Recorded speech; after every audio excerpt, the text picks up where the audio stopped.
CM's Garage. I finally started restoration on the 1958 Lawn Boy 5200. In this video, we're gonna do some sandblasting and some painting.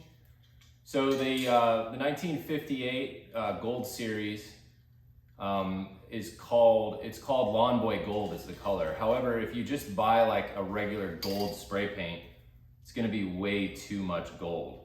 So I think the color is more of a bronze. So I found this color I really like, and it's very close. So you'll see, let me know what you think. But this is a Duplicolor wheel paint. The color itself is bronze.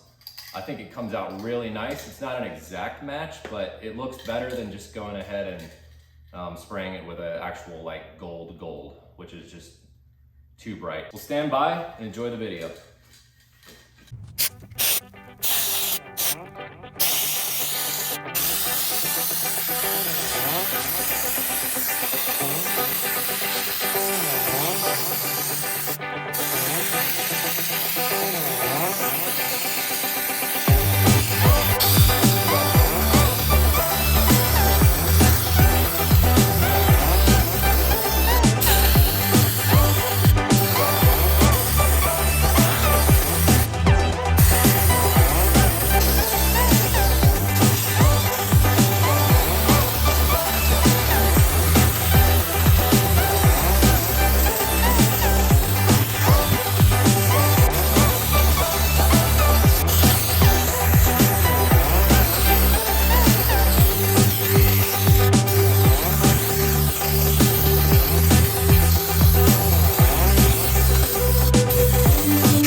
Well, there you go. That's the progress so far. For the next video, I'm gonna go ahead and start cleaning up the engine and probably do some more painting the handle, getting the wheels on the mower. So I hope you enjoyed the video and come back for the next one.